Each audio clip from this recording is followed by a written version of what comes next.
We're here with Dr. Anthony Hedley. Thank you for sitting down with us. He's a renowned orthopedic surgeon out in Phoenix, Arizona. Where are you from?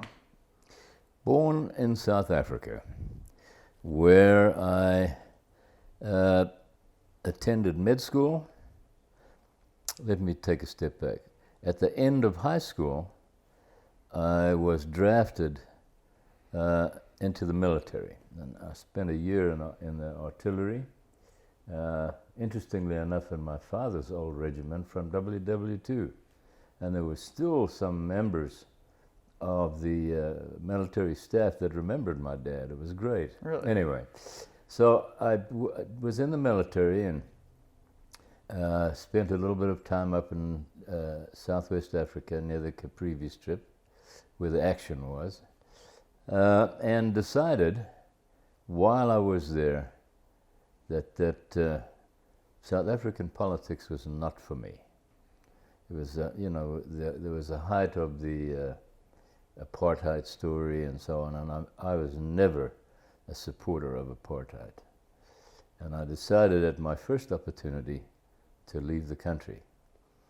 I took advantage of the situation and did my med school first, then left. A little bit of background on the apartheid issue. At the end of WW2, my dad was in Egypt and then Italy with the Allied troops, and my mom was living in a boarding house and sent me off to live on a farm with my grandparents, and my dad's youngest brother were living on the farm, and they figured putting this youngster out on a farm is better than letting him grow up as a city boy in an apartment, which was perfectly true. The interesting thing about it was my playmates on the farm were all little black kids. And we had a ball, had a great time. I learned to speak the language. When my dad came back from Egypt and spoke to me, I replied to him in Zulu. And he was absolutely shattered because his Zulu wasn't so good and my English wasn't so good. So it was kind of fun, a lot of fun actually. Anyway, so med school in South Africa, then I left. I did a fellowship in London, and by that time I had decided to do orthopedic surgery. When I was at high school, I practiced a little bit of taxidermy and kind of enjoyed the whole experience. So at first I thought I'd be a veterinarian, yeah. And I got talked out of that. By a veterinarian, I might add. So by the time I finished residency, which in fact was like 2 residencies, you had to do a residency in general surgery, and then to get into the orthopedic program, you had to do a residency in orthopedics. So my training seemed like it was never going to end. Anyway, after 7 years of residency, I wound up in London at St. Thomas's Hospital, working with Alan Apley, who wrote Tech Book, and a wonderful man, had a really big influence on me. At the end of that time, I moved from London to Los Angeles and did another fellowship. Seems like I do everything in twos. I did another fellowship in orthopedic surgery and bioengineering at UCLA, which I thoroughly enjoyed. And the whole emigration to the States was quite a marvelous experience for me. How? The first thing, when I arrived in Los Angeles, late from London, I was picked up by someone who subsequently became a good friend. And at that time I was staying in the guest house at UCLA, and there were no groceries or anything in the refrigerator. So we drove down to Vaughn's at 11:30 at night and bought groceries. And it blew my mind, first of all, that the damn place was open. And secondly, the shopping that we did was most unusual. You know, in South Africa, you buy bread, you go to the bread shop, and there's the bread. One choice. You go to Vaughn's to buy bread, and you can spend a half hour trying to decide what kind of bread you want. I mean, there's 25 kinds of bread, and I was sort of not familiar with a lot of them. So that sort of started to blow my mind. And from that point on, the incredible sense of freedom just struck me. I don't know if Americans realize how lucky they are. No, we kind of miss that sometimes. Yeah. You really don't know how lucky this society is. The society in South Africa right before I left was tremendously regimented and so on. I mean, this was banned, that was banned, you know, all that kind of literature was banned. You could quote with the Playboy magazine, you could go to jail. I mean, it was insane. And here I wound up in Los Angeles, where sky's the limit. It was just an uplifting experience, and it's continued to be so. Anyway, became assimilated into the med school at UCLA in the orthopedic department, where I did a fellowship, trained residents and so on, and I did some pretty important research on fixation of implants to bone. Traditionally, cement was used, methyl methacrylate cement, same cement that dentists use, was used to cement in implants, obviously much greater quantities. And I was researching ingrowth, which was a porous coating that you put in, and the bone grew into the porous coating without that second layer, without the cement. It's highly successful. Is that one of your patents you have? Yes, and it's kind of state of the art now. Okay. People still use cement, you know, under difficult circumstances, but I think the state of the art is porous ingrowth, and has been very, very successful. Okay, I finally died on the cross at UCLA because I couldn't take the bureaucracy. I could only do 2 cases in a day at a push. Okay. So I left. I was invited by a gentleman in Phoenix, an orthopedic surgeon, to join him in practice. And I knew that Joe was very busy. And he said, come and join me. I'm going to refer you a bunch of cases and so on and so forth.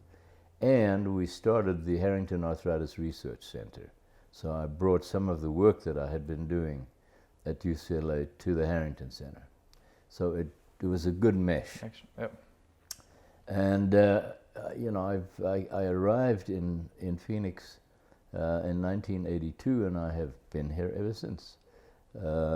Still in practice, different place of practice now, recently, but nevertheless, you know, I'm in private practice, and I am exclusively hip and knee replacement surgeon, new ones and old ones. So that's what I do.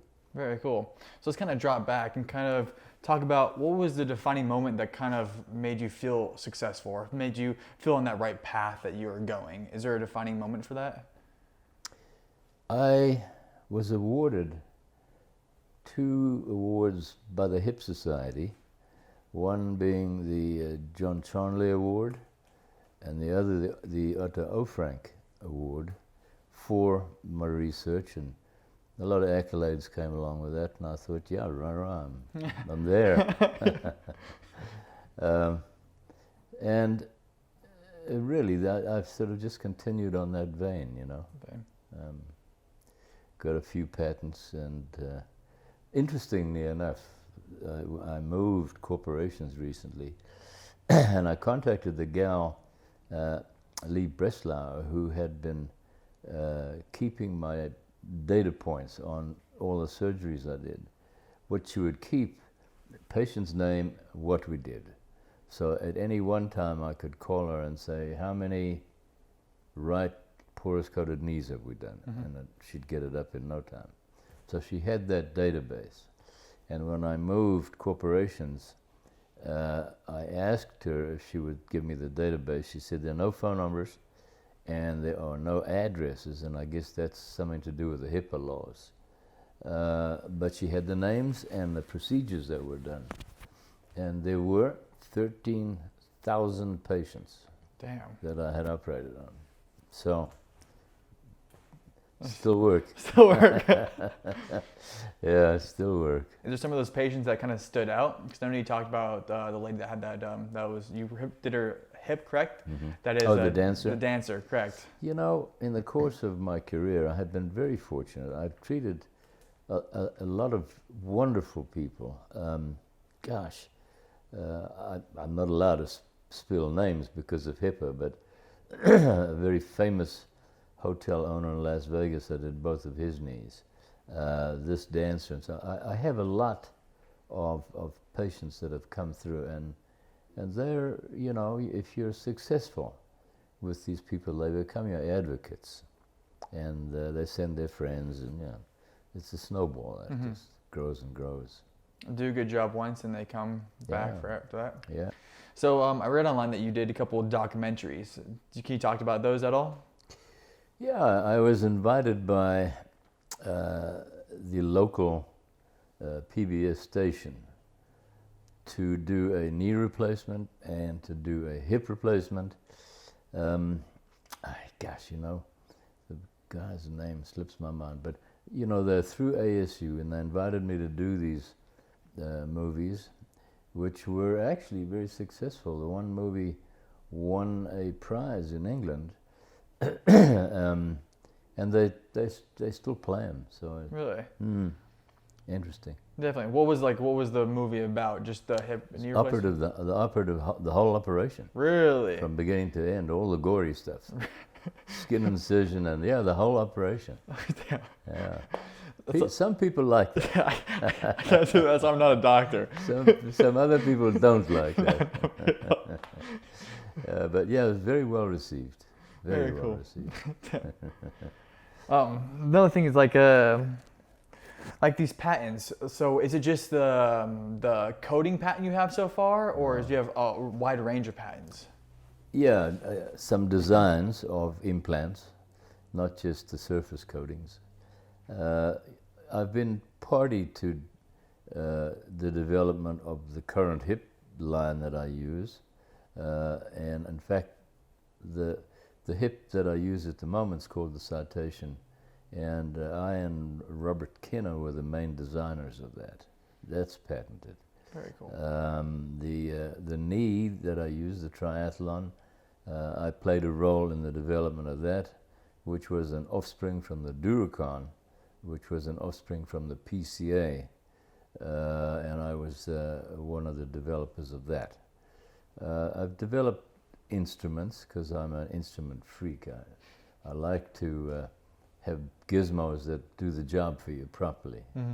So I have patents on instruments, I have patents on implants. So yeah, a few. Which one's your favorite? Which one? Let's go. Which one's your favorite? Which one did the most good in the world? The hip was very successful. PCA, and then subsequently the Citation hip, very successful. I've done over 2,000 citations and had 2 failures. So it's been very, very successful. And you know, I participate in a team. This is not all a sort of a one-man band. Stryker set up a thing called an inventor consultant panel, and I'm on that. And we have 2 meetings a year, and the rest of the time you're independent to kind of do what you want to do, and I've done that. You know, go to engineer at Stryker and say, look, I want to do this, this, and that. And there's some very, very good engineers there. And all of a sudden, boom, there's your idea. You know, it's kind of cool. That's really cool. Yeah. So over the years, like what's got you to like where you are? So for like a young entrepreneur, somebody that's coming up in the game, maybe it is a doctor, what would you tell them? What kind of tips would you give them to become the best they can be? Work work, work. It's not a holiday. You've really got to put yourself into it. You've got to live it. It becomes a part of your life. And it's not difficult if you believe in what you're doing. You know, if you believe that you're doing a good thing and you enjoy it, the work's easy. And I was very fortunate. I thoroughly enjoy still orthopedic surgery. Orthopedic surgery is for me. Okay. It really is. You know, I thought of being a urologist at one time because it's a highly technical surgery.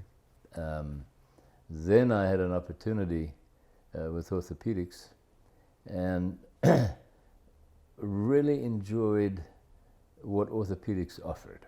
And what orthopedics offered to me was, first of all, I don't treat sick people. There are no sick people that I treat. I treat, at the moment, patients with arthritis, bad hip, bad knee, etc.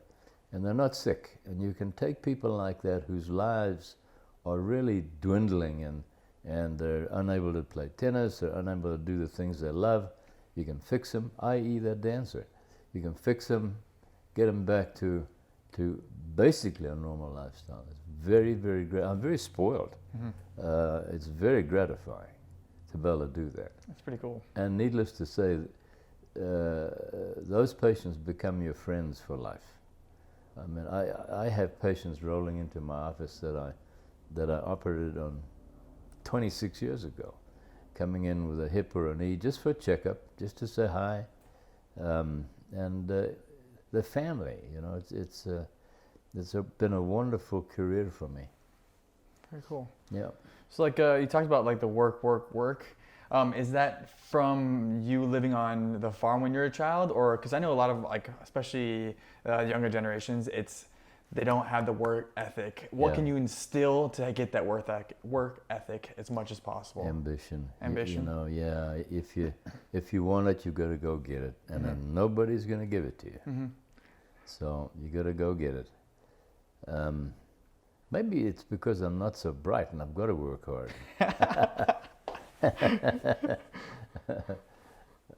Anyway, it's worked out very well. As I know we've talked about like this like ambition and success before, and can you kind of tell when somebody's going to be successful, and how are those things that you can kind of see? Because I know you said that before.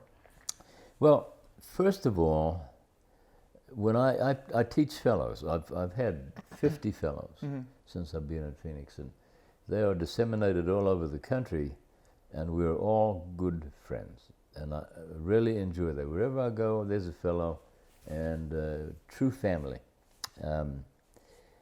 You can tell very soon if you're teaching somebody, first of all, do they have the ability? You know, do they have the dexterity to be able to do what they're going to be called upon to do?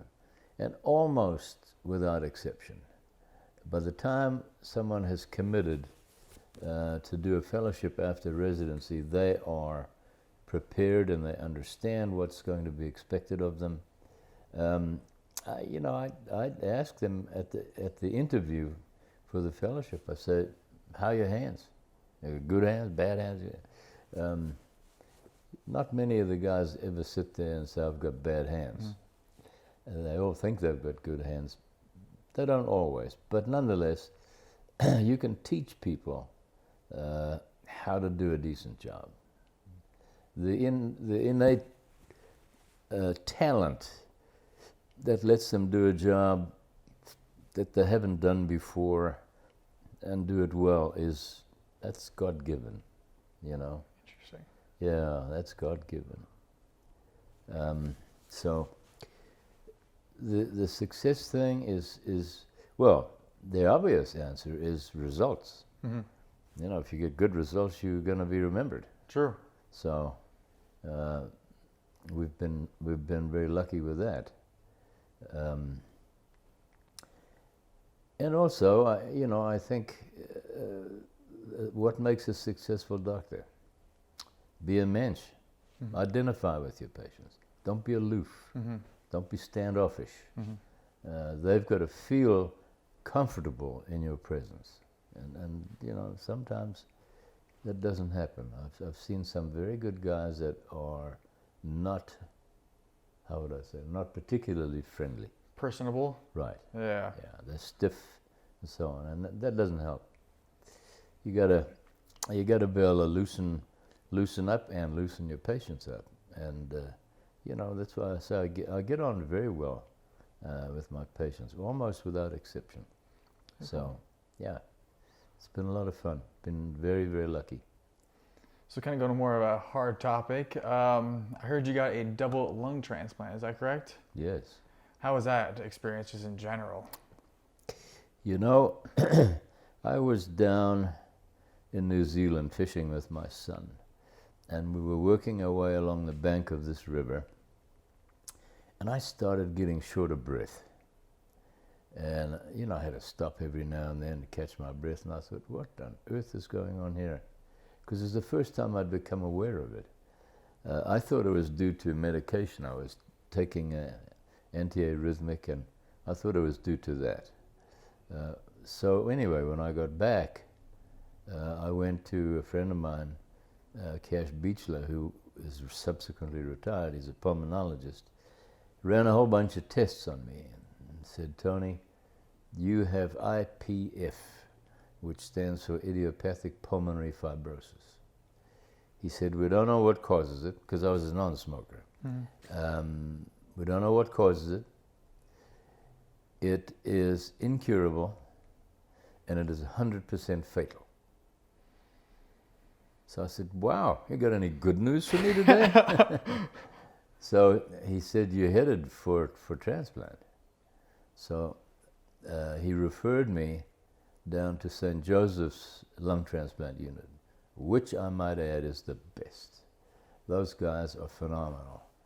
There are 3 main guys on the medical pulmonary side and 3 on the surgical side, and they are all wonderful. My surgeon was a man by the name of Ross Bremner, who is a fellow South African.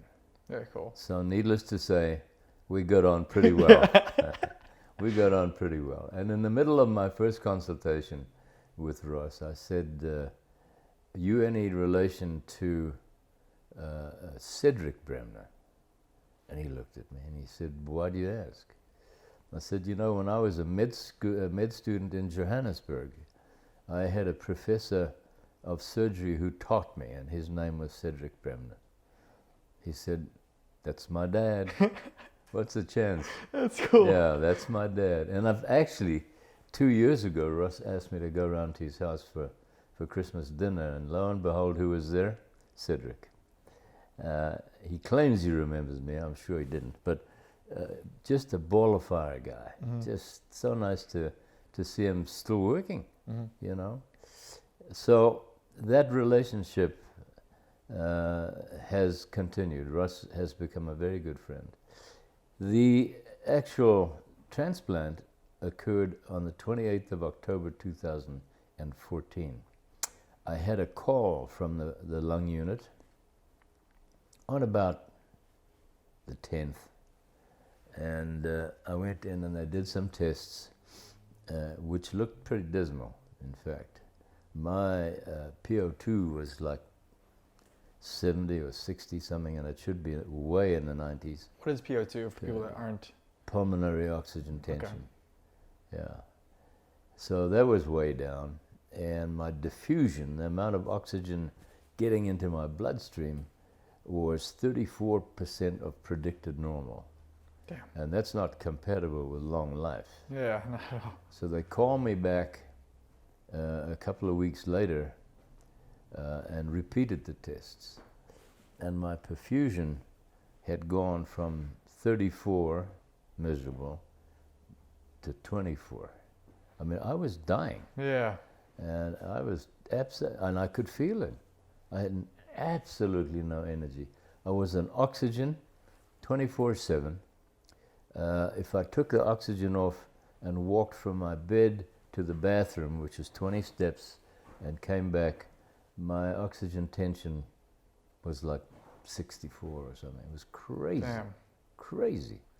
Anyway, they ran a second bunch of tests on me. You can pause so I can grab the dog. Oh, don't worry. So, Okay. and I had a call from Dr. Walia, who's the main man down there. And he said, I want to talk to you. So I went down, and he said, we have a pair of lungs for you that are ideal. You know, when they check the donor, they don't only check blood type, they check size. Okay. They get a CT scan, and these lungs were the right size Very cool. and the right blood type. And he said, we think you should accept these lungs. I never left the hospital. I stayed there, and they transplanted me that night. Damn. Yeah, I didn't mess around that night. And I woke up the next morning with the anesthesiologist extubating me. And I had asked them to do me one favor. I said, you know, if you can avoid putting me on the bypass pump, I would really appreciate it. Because, you know, a lot of people that go on bypass, when they wake up, they've lost a little bit of bed cells. Really? Yeah. Why is that? I think it's anoxia, you know, they're just not fully oxygenated or whatever. Okay. Anyway, I said, if you can avoid it, I'd be really grateful. Well, they did. They intubated my one lung, did a few tests, and found that with that one lung, they could sustain me. So intubated the one lung, took this one out, put a new one in, pulled the two back, intubated the new one, took that one out. So they did a switcheroo. It's a 4-hour surgery, and you know, lungs are interesting because a lung is a passive organ. You know, when you breathe in and out, it's not the lungs that are doing it. Mm-hmm. It's the diaphragm and your intercostal muscles. When your chest does that, the lungs just automatically go with it. Okay. So lungs are very passive, and I remember saying to Russ, I said, boy, this feels so good, Russ. He said, hell, all I do is just sew 'em in. Very humble guy. And, you know, my pain management was a gem. My anesthesiologist was also a South African. Really? It was like old Holmes Week. South African team. It was like old Holmes Week. He put an epidural catheter in, right at the level where they make the incision. Mm-hmm. Which meant when I woke up, no pain. Okay. I just inject the local at that level. I don't think I ever took an opiate. I know I had some tramadol, but I didn't take any opiates. And I got over it pretty quick. I was out of hospital in 10 days. My PO2 now, as I'm sitting here, is 98%. My lungs are the best part of me. Yeah. They're new. They did a hell of a good job. And I could recommend that team to anybody. They're absolutely super, and they're great people too. Very cool. Yeah. Like, we talk about, like, for entrepreneurs or higher up people, I think the concept of death is different than I've seen in other people. Like, what are your thoughts on death, like, just in general? Is it a motivating factor? Because I know personally, like, I see myself, it's like we're all gonna die someday. Is it a motivating factor to keep pushing, or what exactly does that feel like? Well, it's not nice dying. Yeah, not at all. That was scary, and I you know, the usual thoughts, you know, I've got so much to do, I can't die now, sort of thing. Interesting. You know, I've got 3 little kids and a wife, and you know, I wanted to be around for them. So there's plenty of motivation in that, and there still is. I mean, you know, I don't know how long the lung transplants last. Ross at one time said, I want 10 years out of these, and I thought, hey, I said I'd like a little more than that. So we'll see. We'll see. Everything works out really well right now. Perfect. So kind of get more into your hobbies and everything like that. So I know we've talked about art a couple times. What got you into art and what got you into collecting? One person was responsible for turning my interest into art, and that was my first wife, Leslie, who was an artist. She was a painter. And as a result of that, I watched her painting, and we went to lots of exhibitions because she had friends that were artists. So, exhibitions were really part of my life with Leslie at a very early stage. Plus, as I say, I used to watch her paint. I don't have one of hers in the house right now. She was an oil painter, abstract, if you want to call it that. She wasn't a portrait painter, she was abstract, and that's where I really got a sense for abstract art, which I really enjoy. What I do is very concrete, very cerebral, etc. I mean, a human body is attractive, but it's an entity. Mm-hmm. I really enjoyed the impressionist, the abstract stuff, because it piques your imagination for a start. And then throw in shape, form, color. There is so much to offer in that kind of art. It really turned me on big time. And when I experienced Picasso for the first time, I thought he'd gone crazy. But it was fun. I mean, Cubist era was tremendously fun. And I've kind of stuck with Impressionists. Mm-hmm. I thoroughly enjoy them. Manet, Renoir, all these people bring a certain dimension into my life that's not usually there. So I thoroughly enjoy it. In fact, Paul Pletka is not abstract, but he's a fine artist. And I have one of my pictures going to hang in his exhibition in a week or two. Very cool. Paul and Nancy have become friends. I really enjoy his stuff. And yeah, I think you took them all. if you ever want them, they're still yours. Yeah. So that's coming up soon. My enduring love of art is just that. It's an enduring passion that I have, and I love to see good art. I like to be surrounded by it, which you wouldn't believe because we're about to move. But it's uplifting and refreshing to me to have somebody's work hanging on the wall that talks to me. Mm-hmm. I really enjoy that. Very cool. Yeah. Is there that one piece you talked about Picasso, but is there that one piece that kind of shifted your whole mindset, or was it a steady progression that made you really enjoy it? Yeah, it was. I had a very, very interesting experience. I was in Las Vegas with this hotel guy I was talking about, no names, sitting in his living room, and he was on the phone building a boat. So I had lots of time to look around. Well, on this wall were 3 original Picasso oils, and on this wall were 2 original Picasso oils. And it absolutely blew my mind, because there was probably,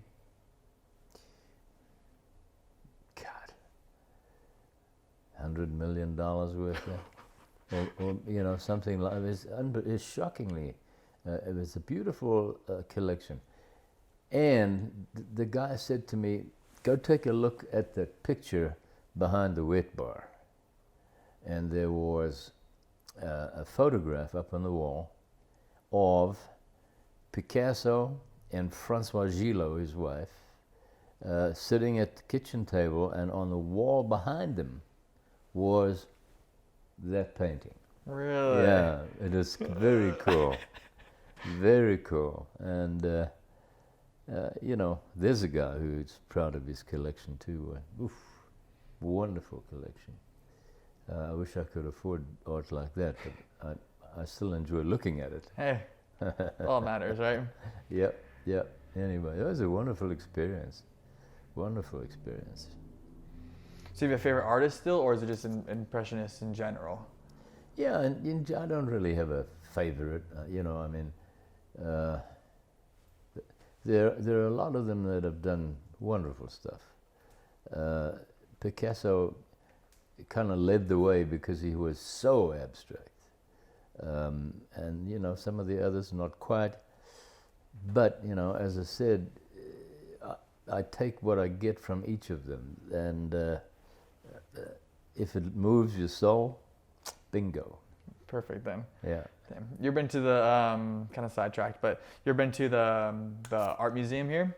It's pretty Here? cool. Yeah, Oh, in Arizona. yeah, many times. Yeah, it's so good. Many so times. Good. Yeah, I got a piece hanging there. Really? Yeah, many times. I donated a piece of Pletka's art. It's hanging there. Very cool. Yeah, you know, when I was living in London, I used to go to the Tate Gallery a lot because that's the contemporary art place. I go to New York. I go to MoMA every now and then. Again, modern art. When I've been in Europe, you know, I've been to Uffizi. I've been to all of these places. For me, an 8x6 oil painting of a posed head, not really interesting. 100%. Not Yeah. interesting. Portraiture is portraiture, and I like the movement. I like the, you know, I like the action of more modern art. I enjoy that. Just a static, you know, that's all it is. True. No matter who it is. Exactly. Yeah. Awesome.